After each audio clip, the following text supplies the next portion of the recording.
নমস্কার বন্ধুরা, আমি দীপায়ন। আপনারা দেখছেন বাগানি ইউটিউব চ্যানেল। তো আগের ভিডিওতে আপনাদের দেখিয়েছিলাম যে শুধুমাত্র জৈব সার ব্যবহার করে শুধু গাছ করা যায়, বাগান করা যায়, কোনো রকম রাসায়নিক সার বা এনপিকে ব্যবহার ছাড়া। তো সেই ভিডিওটা আপনাদের অনেক পছন্দ হয়েছে, আপনারা অনেক অনেক লোক দেখেছেন এবং আমি চাইবো এইভাবেই আমার পাশে থাকুন এবং চ্যানেলটাকে সাবস্ক্রাইব করুন, বন্ধুবান্ধবদের মধ্যে ছড়িয়ে দিন। তো আজকের ভিডিওতে আমি দেখাবো যে শুধুমাত্র সার ব্যবহার করলেই তো নয়, গাছে অনেক রকম সমস্যা দেখা দিতে পারে, যেটা আমরা বলি ফাঙ্গাস ইনফেকশন হতে পারে বা কিছু পোকামাকড়ের উপদ্রব হতে পারে। তো সেখান থেকেও গাছকে তো আমাদের ভালো রাখতে হয়। তো সেই জিনিসগুলো নিয়ে আপনাদের সামনে আজকে চলে এসেছি। দেখতে পাচ্ছেন এখানে জিনিসগুলো রয়েছে পাশাপাশি রাখা। তো এইখানে রয়েছে ফাঙ্গিসাইড, রয়েছে এটা দু রকমের ফাঙ্গিসাইড রয়েছে, যিনি আপনাদের পরে বলছি পুরোটা।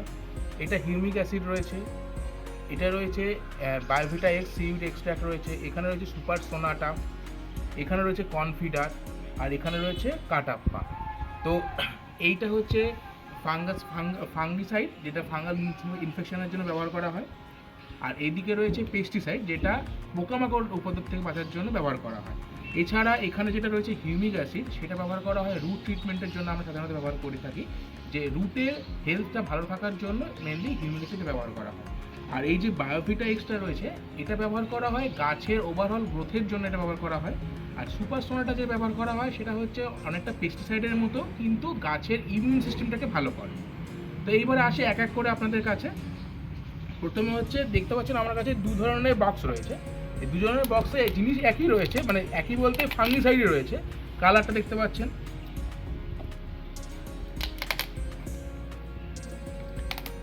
ফাঙ্গিসাইডে সাধারণত কালারটা এরকমই হয়, দেখুন, ঠিক আছে। তো এর ভেতরে রয়েছে স্যাফ ফাঙ্গিসাইড, আর এর ভেতরে রয়েছে ব্লাইটক্স ফাঙ্গিসাইড। তো আপনাদের মনে প্রশ্ন আসতেই পারে যে দু ধরনের ফাঙ্গিসাইড আমি কেন ইউজ করছি। তো সাধারণত বলে রাখি, এইটা হচ্ছে স্যাপ, যেটা হচ্ছে সেটা হচ্ছে কি সিস্টেমিক ফাঙ্গিসাইড হিসেবে কাজ করে বা মিক্স ফাঙ্গিসাইডের কাজ করে। আর যেটা ব্লাইটক্স রয়েছে, এটা হচ্ছে কন্ট্যাক্ট ফাঙ্গিসাইডের কাজ করে। আর ব্লাইটক্সের মধ্যে কপার অক্সিক্লোরাইড আছে বলে এটা খুব ভালো কাজ করে, এটা খুব ভালো দামি একটা ফাঙ্গিসাইডের মধ্যে পড়ে। তো এইটা আমাদের এখানে দাম নেয়, মানে এটা আমি তো আলাদা করে লুজ হিসেবে কিনেছি, তো এটা 100 গ্রামের দাম নেয় 110 টাকা। আর স্যাপ তো আপনারা জানেন সবাই সব জায়গায় অ্যাভেলেবেল হয়, এটা 30 টাকা প্যাকেট মতন পাওয়া যায়।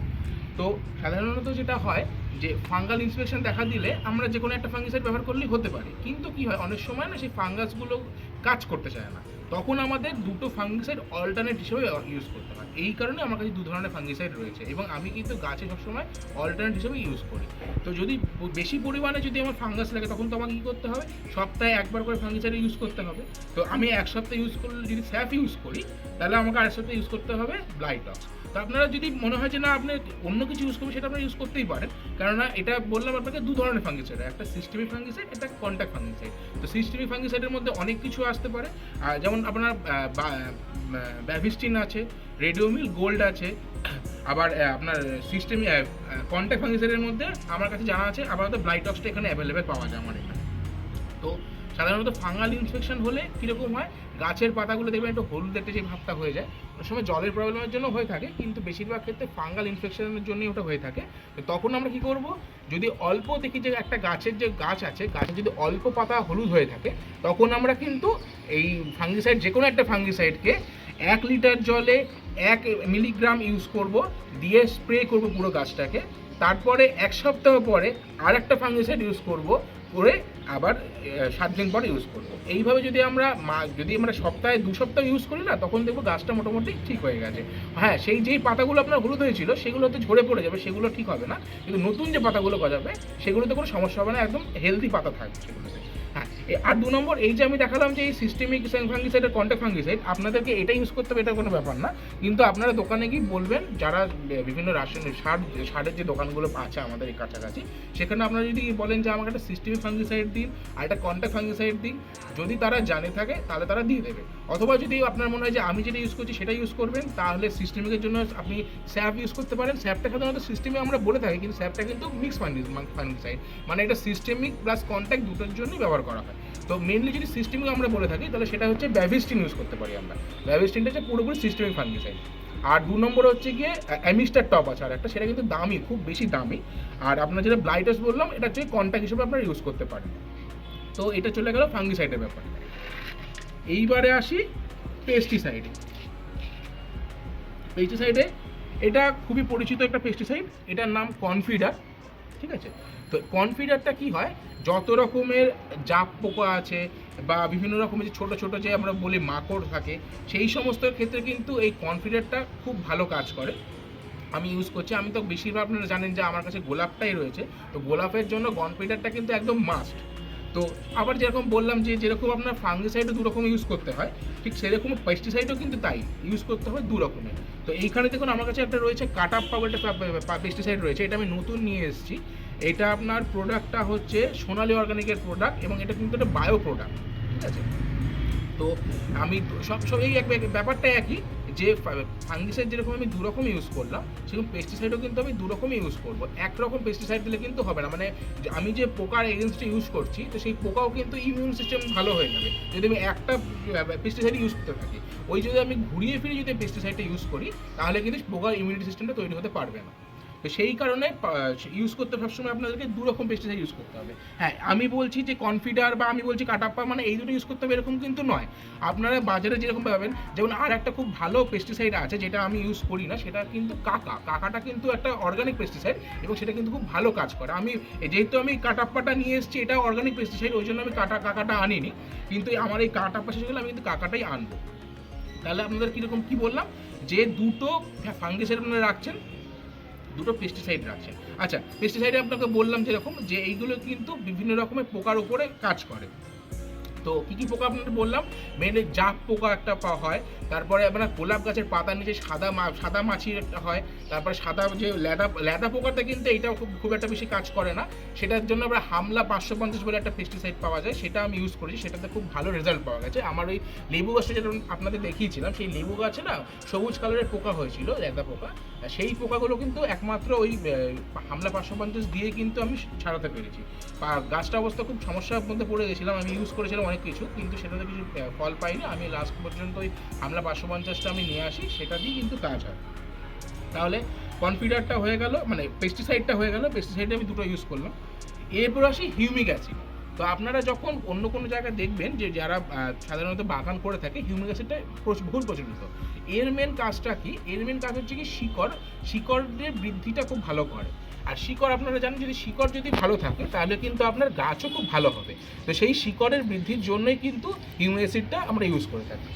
দেখুন, আমি রিসেন্টলি একটা গাছ আবার গোলাপ নিয়ে এসেছি, এই গোলাপটা হচ্ছে কি ব্লু ফর ইউ, ঠিক আছে। তো এই গোলাপটা কিন্তু এখন আমার রয়েছে এই গ্রো ব্যাগেই রয়েছে, 6 ইঞ্চি গ্রো ব্যাগ এটা এখানেই রয়েছে। তো এখানে কি করছি, এখানে কিন্তু আমি রুট ট্রিটমেন্ট করছি, কী করছি, হিউমিক অ্যাসিডটা দিচ্ছি। তো এই হিউমিক অ্যাসিডটা দেওয়ার ফলে কী হবে, এর যে শিকড়গুলো রয়েছে এটা খুব সুন্দর ছাড়বে। এইটা আমি এনেছি মোটামুটি 3-4 দিন হয়েছে, আর আমার মাটিতে তৈরি হচ্ছে। মাটিটা যখন তৈরি হয়ে যাবে তখন এটাকে আমি 6 ইঞ্চি টবে পটিং করে দেবো, সেটা নিয়ে আমি আলাদা একটা ভিডিও করে দেবো আপনাদের। তো এইখানে কী করতে হয়, এই যে আমি গাছটা নিয়ে আসলাম প্রথম দিন, আপনার যে কোনো জায়গায় দোকান থেকে নিয়ে আসলাম, তো যখন আমি গাছটা নিয়ে আসার পরে 2 দিন খালি আমি জল দেবো, আর কিচ্ছু দেবো না। এরকমভাবে ব্যাগেই থাকবে, গ্রো ব্যাগেই থাকবে, খালি জল দেবো। জল দেওয়ার পরে আমি বিকেলবেলার দিকে প্রথমে একবার আমি যে কোনো একটা ফাঙ্গিসাইড স্প্রে করে দেবো, কেননা যেখান থেকে আনি সেখানে তো অনেক ফাঙ্গাস ইনফেকশন থাকে। আপনারা দেখতে পাচ্ছেন এই যে পাতাগুলো দেখতে পাচ্ছেন খুব সুন্দরভাবে যে এখানে হলুদ হয়ে গেছে, কিন্তু এগুলো কিন্তু ফাঙ্গাল ইনফেকশনের জন্য মেনলি হয়ে থাকে। তো এখানে কিন্তু আমি এই ফাঙ্গিসাইড এখানে দিয়ে দিয়েছি, ফলে এই পাতাগুলো হলুদ যে এগুলো কিন্তু সবুজ হবে না, কিন্তু নতুন যে পাতাগুলো আসবে সেগুলো আপনার সবুজ হবে। তো এটা দিয়ে আমার প্রথম কাজ হয়ে গেল কি, যে আমি ফাঙ্গিসাইড দিয়ে ফাঙ্গাল প্রবলেমটাকে মিটিয়ে দিলাম। এরপরে দেখবো যে এখানে আমার এই পাতার তলায় কোনো রকম প্রবলেম আছে কিনা, যদি থাকে তাহলে আমাকে সেখানে পেস্টিসাইড প্রয়োগ করতে হবে। আর এটা তো চলতে থাকবে, সঙ্গে কী করতে হবে, আমাকে এই হিউমিক অ্যাসিডটা প্রয়োগ করতে হবে। আচ্ছা, আপনাদের বলা হয়নি, আমি তো ফাঙ্গিসাইডটা বললাম যে 1 ml দিতে হবে 1 লিটার জলের মধ্যে। আর ঠিক সেরকমই আপনার পেস্টিসাইডটা যদি লিকুইড হয় তাহলে সেটা কিন্তু 1 ml দিতে 1 mg দিতে হবে বলেছিলাম, মানে গুঁড়ো ডাস্ট আছে যেহেতু, ডাস্টটা 1 mg দিতে হবে। আর এটা দিতে হবে 1 ml দিতে হবে 1 লিটার জলে, দিয়ে পুরো গাছে স্প্রে করতে হবে। ঠিক সেরকমই হিউমিক অ্যাসিডও কিন্তু 1 ml থেকে 1.5 ml দেওয়া যেতে পারে 1 লিটার জলের মধ্যে, দিয়ে গাছের অনেকে বলে যে ফোলিয়ার স্প্রে করার জন্য, আমি বলি না দরকার নেই ফোলিয়ার স্প্রে করার জন্য, আপনারা ডিরেক্ট শিকড়েই প্রয়োগ করুন জলটা, দিয়ে 1 লিটার জল পুরোতে দেওয়া যাবে না, যদি আপনার বেশি গাছ থাকে তাহলে আপনি একবারে 1 লিটার জল করবেন, 3-4 মগ হবে, সেটা দিয়ে আপনি পুরো দিয়ে দিতে পারবেন 4টে গাছে ভাগ করে। আর যদি আপনার একটাই গাছ হয় তাহলে আপনি সেই অনুযায়ী কম পরিমাণে দেবেন, মানে হাফ মগ জল, মানে 500 ml জল নেবেন, দিয়ে 0.5 ml আপনি হিউমিক অ্যাসিড দিয়ে এখানে গাছের শিকড়ে প্রয়োগ করবেন। এটা কীরকমভাবে করবেন, প্রথম 7 দিন পর করতে হবে। আপনি যদি আজকে দিয়ে থাকেন তাহলে 7 দিন পরে আপনি আবার হিউমিক অ্যাসিডটা দেবেন। আর হিউমিক অ্যাসিড অনেক ব্র্যান্ডের হয়, এখানে আমার কাছে একটা ব্র্যান্ডের রয়েছে, তো আমি ব্র্যান্ড আমি ঠিক জানি না, আমি দোকান থেকে নিয়েছিলাম, আমাকে এই হিউমিক অ্যাসিডটা দিয়েছিল। আপনারা দোকান থেকে অনেক রকম হিউমিক অ্যাসিড পাবেন, হিউমিক অ্যাসিডের একটা গ্র্যানুল ফর্মও পাওয়া যায়, কিন্তু আমার মনে হয় যে গ্র্যানুল থেকে না এই আপনার লিকুইড ফর্মটা বেশি ভালো, তাড়াতাড়ি কাজ করে গাছের জন্য। তো এইবার এটা হয়ে গেল, এরপরে আসছি বায়োভিটা এক্স। বায়োভিটা এক্সটা কী করে, এর ভেতরে আছে সিউইড এক্সট্রাক্ট রয়েছে। এইটা কিন্তু এই গাছের জন্য আমরা খুব একটা বেশি ইউজ করবো না, আমরা যখন পটিং করে ফেলবো তারপরে যে গাছের যে ওভারঅল গ্রোথটা হবে না, সেইটার জন্য আমরা বায়োভিটা এক্সটা ইউজ করে থাকি। এটা কীরকমভাবে ইউজ করি আমরা, এটাও আমরা সেই 1 লিটার জলে 1 ml দিয়ে সমস্ত গাছে ফোলিয়ার স্প্রে করবো। এটা কিন্তু আমরা শিকড়ে বা মাটিতে স্প্রে করবো না, এটা আমরা ফোলিয়ার স্প্রে করবো। আচ্ছা, এরপরে আসি সুপার সোনাটা। সুপার সোনাটাটা অনেক ক্ষেত্রে পেস্টিসাইডের মতন ইউজ করা হয়, কিন্তু আমি যেটা দেখেছি যে এটা পেস্টিসাইডের থেকেও এটা গাছের ইমিউন সিস্টেমটাকে ভালো করে। তো আমাদের শরীরে যেরকম হয়, আমরা যদি শরীর ভালো থাকে তাহলে আমাদের অন্য কোনো রোগ অ্যাটাক করতে পারে না, ঠিক সুপার সোনাটাও গাছের ক্ষেত্রে এইভাবেই কাজ করে, যে পুরো গাছের ইমিউন সিস্টেমটা এত ভালো করে দেয় যে কোনো রোগ পোকা আক্রান্ত হতে পারে না। এগুলো কিন্তু পেস্টিসাইডের মধ্যে আসছে, আর ফাঙ্গিসাইডের মধ্যে এটা রয়েছে।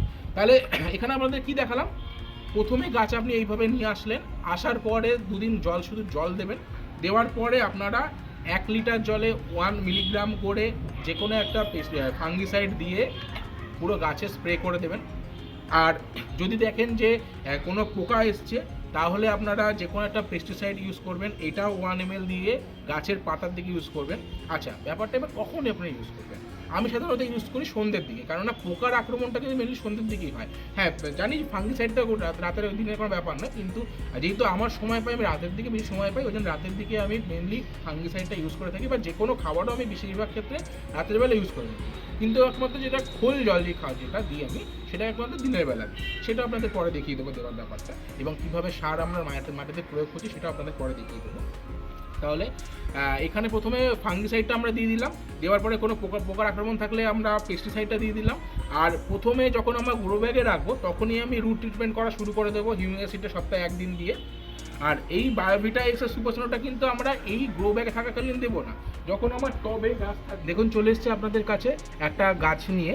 এই গাছটা হচ্ছে গিয়ে ডার্ক লুলু, এটার আইডিয়া আছে, গোলাপ গাছ আছে, এটা আমার 6 ইঞ্চি টবে পটিং করা হয়ে গেছে।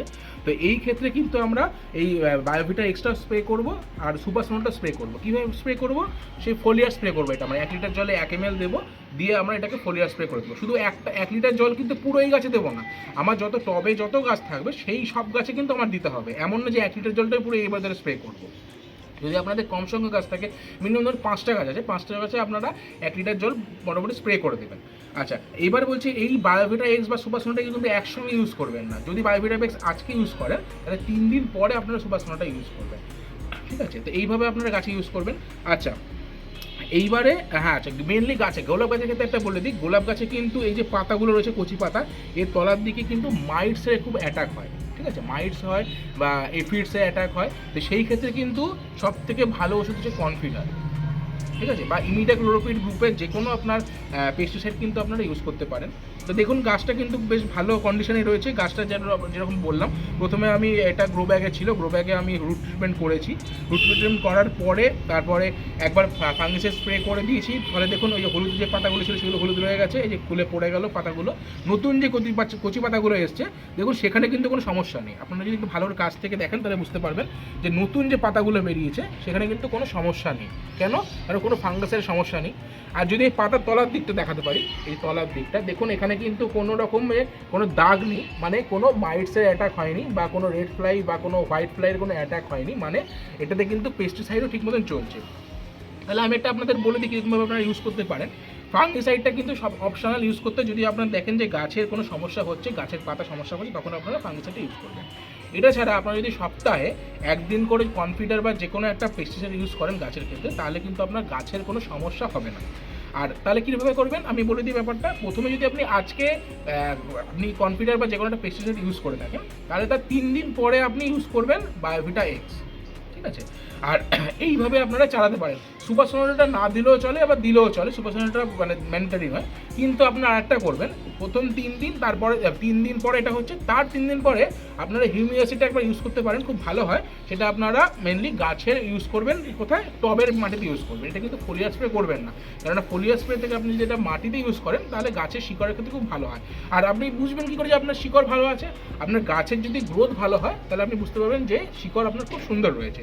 এই গাছটা মোটামুটি আমার 1 মাস কাছাকাছি হয়েছে, দেখুন গ্রোথটা কি সুন্দর রয়েছে, গাছের কিন্তু কোনো সমস্যা নেই এবং গাছের কিন্তু খুব সুন্দর পাতা আসছে, ঠিক আছে।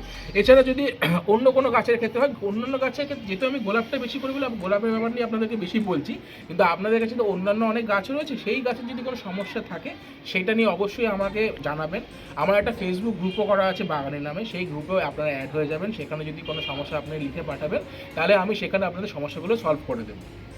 আচ্ছা, তাহলে হয়ে গেল প্রবলেমগুলো সলভ। যে আপনারা মেনলি আপনারা করছেন কি, যে জৈব সার ব্যবহার করে আপনারা গাছ করছেন, তার সঙ্গে গাছের তো কিছু ওষুধপত্র দরকার হয়, সেই ক্ষেত্রে কিন্তু আপনারা এই জিনিসগুলো আপনারা ইউজ করছেন। এবং বলে দিচ্ছি যে আমি বলছি মানে এটা ইউজ করতে হবে এরকম নয়। আপনারা দোকানে যাবেন বা আপনাদের এরিয়াতে যেই জিনিসটা আপনারা অ্যাভেলেবেল পাবেন সেটাই আপনারা ইউজ করবেন। কোনো ম্যান্ডেটরি নেই যে আমি এটা বলছি মানে এটা ইউজ করতে হবে, এই ধরনের আপনারা ইউজ করবেন। যেমন আপনার কাছে আপনি কনফিডার পেলেন না, আপনি বলবেন ইমিডাক্লোরোপিড গ্রুপের আমার কোনো একটা পেস্টিসাইড দিন, সেটা আপনাকে দিয়ে দেবে।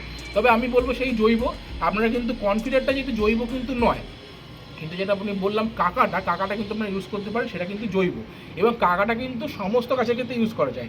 কনফিডেন্টটা মেনলি বলে যে গোলাপের জন্য মেনলি, আমি যদি বিভিন্ন গোলাপের যারা মেনলি যারা গোলাপ করেন, রোজারিয়ান যারা আছেন, তাদের কাছ থেকে আমি জানতে পেরেছি যে কনফিডেন্টটা হচ্ছে কি গোলাপের জন্য মেনলি লাগে, কিন্তু সাধারণত অন্যান্য গাছের ক্ষেত্রে আপনার কাকাটা ইউজ করতে পারেন। আর এগুলো তো একটুখানি কস্টলি হয়। আমি যেটা বললাম জৈব সার, সেটা কিন্তু এই কারণেই বলেছি যে সেখানে আপনার খরচাটা কমিয়ে আপনাদের কিন্তু খরচাটা এখানে একটু লাগবে। সেই কারণে আপনাদের বলেছি যে আপনারা ওইখানে এনপিকে বা রাসায়নিক ইউজ করবেন না, কারণ ওখানে খরচাটা অনেকটা বেড়ে যাবে আপনাদের। আর তখন মনে হবে না যে গাছ করি, আপনাদের মনে হবে খালি খরচাই হয়ে যাচ্ছে বেশি করে। তো সেই কারণে বললাম যে আপনারা ওইদিকে একটু খরচাটা কমিয়ে এইখানে একটু খরচাটা করতে পারলে আপনার গাছও ভালো হবে, বাগানও ভালো হবে, এবং আপনার সব দিক দিয়ে পুষিয়ে যাবে যে না আমার বাগান করতে খুব বেশি খরচা হচ্ছে না, সস্তাতেই বাগান করতে পারছি। তো ঠিক আছে, তা আজকের মতন আসি, আজকে দেখা হচ্ছে পরের ভিডিও।